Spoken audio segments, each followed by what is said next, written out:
Estamos de volta para te fazer um convite para fazer uma viagem no tempo.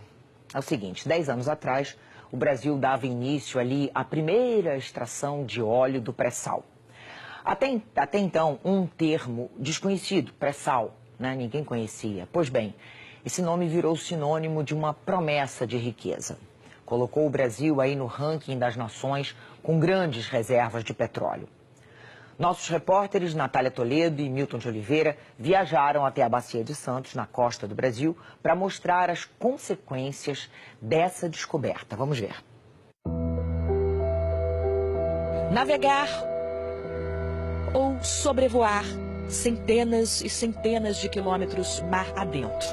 E saber que em algum lugar, bem lá no fundo, uma reserva gigantesca e intocada de petróleo nos aguardava.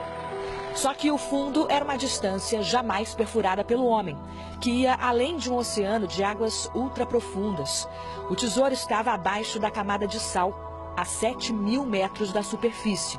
O Brasil descobriu que o pré-sal era uma realidade em meados de 2006. Estaria no Sudeste, com 3 vezes o tamanho do estado do Rio. Da descoberta até a extração do primeiro óleo foram 2 anos. 2 anos tentando eliminar perguntas que ainda estavam sem respostas. E em nenhum lugar do mundo. Como chegar tão fundo e tão distante da costa? Um time gigante de especialistas começou a se debruçar sobre isso, colocar a mão na massa, fazer os cálculos e entender o tamanho do desafio. Nessa época nós não tínhamos a tecnologia adequada, a tecnologia foi evoluindo, os próprios levantamentos sísmicos foram ficando cada vez mais aperfeiçoados em termos de tecnologia.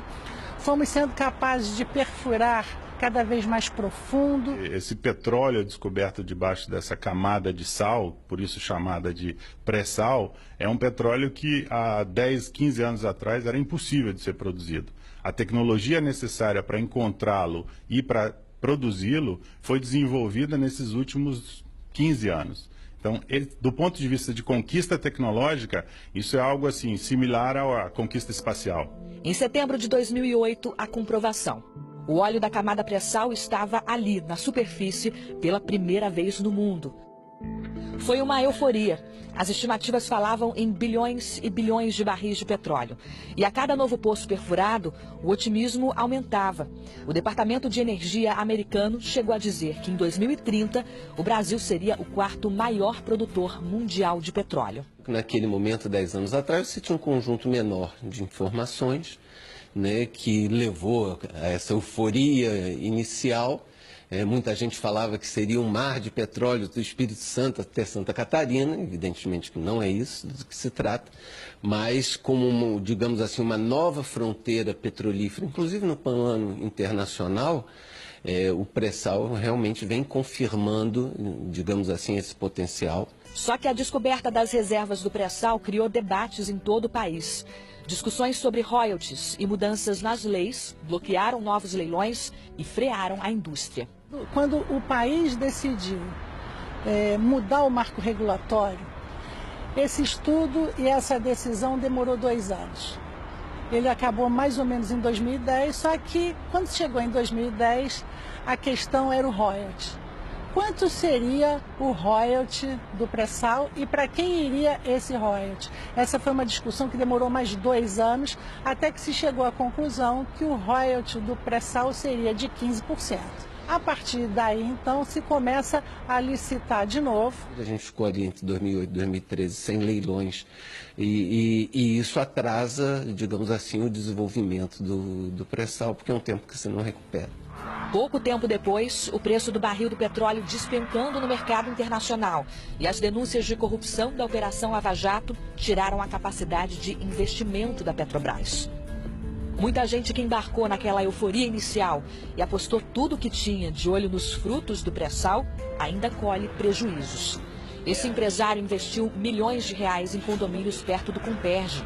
A promessa de polo petroquímico do Rio, que ainda não saiu do papel, está retomando as obras agora, depois de 3 anos parado. Não tivemos nenhum retorno ainda. A gente está com expectativa que com essa virada aí da volta da Comperj a gente possamos ter o retorno que está dentro da planilha de custo da gente. Poderia ser um polo petroquímico que estaria dando vários empregos, a cidade, todo mundo trabalhando e crescendo, e nós estamos estagnados. Espero que venhamos a mudar isso. No meio de tantas incertezas, é hora de pensar no futuro. Vamos ver, então, qual é a expectativa da produção para os próximos anos. Vamos descobrir como a exploração do pré-sal vem impactando a economia brasileira.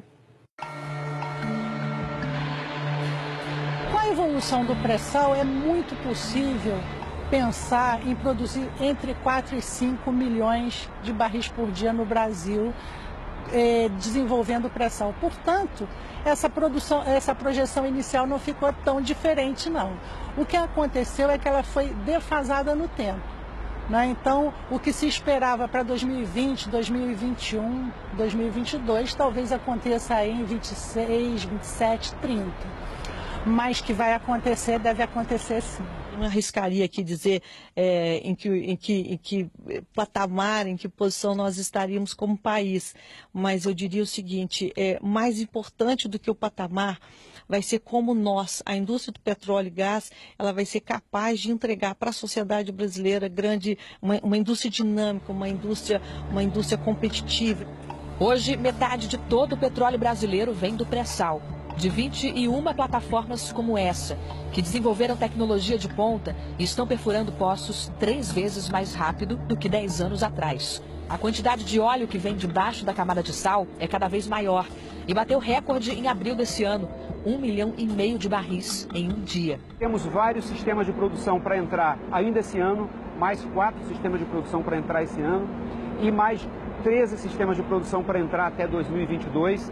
Então nós temos um grande volume de produção já mapeado para fazermos produção e ainda muitas áreas exploratórias para nós buscarmos novas descobertas. O simples fato de nós estarmos atuando no mar a 250, 300 quilômetros da costa, em lâmina d'água profunda, isso por si só é um desafio e transformar isso em custos cada vez mais baixos, trabalhando com muita responsabilidade social ambiental e com segurança, ele é um desafio que você nunca pode tirar da mesa. A gente está a exatamente 290 quilômetros da costa, no meio da bacia de Santos, no campo que é hoje o mais produtivo de todo o país, incluindo pré e pós-sal. Daqui do campo de Lula sai todos os dias 1 milhão de barris de petróleo e depois de extraído esse volume de óleo, é um navio como aquele ali que dá sentido para a nossa riqueza e leva o produto para o destino final. E para onde vai tudo isso? Em 10 anos de produção, o pré-sal gerou 40 bilhões de reais em participações governamentais, que inclui os royalties que vão para os estados. A previsão da Petrobras é que esse número chegue a 130 bilhões até 2022. Dada a situação crítica fiscal que a gente tem no país hoje, essa é uma contribuição que é bastante relevante e positiva para o Brasil. E depois a gente tem que ter um bom conjunto e boas escolhas em matéria de política para que o uso desses recursos, que são finitos e que tem o preço volátil, possa ser feito da melhor maneira possível para estimular o desenvolvimento econômico e social do país. O país tem que saber o que ele quer do pré-sal, se ele quer só produzir óleo cru e exportar, ou se ele quer que esse bem estratégico se desdobre em outras questões igualmente estratégicas, como o abastecimento nacional de combustíveis. Eu acho que a sociedade brasileira como um todo tem que ser capaz de desenhar um planejamento de longo prazo, de forma a que o país tire o melhor proveito possível desse presente brasileiro que foi o pré-sal.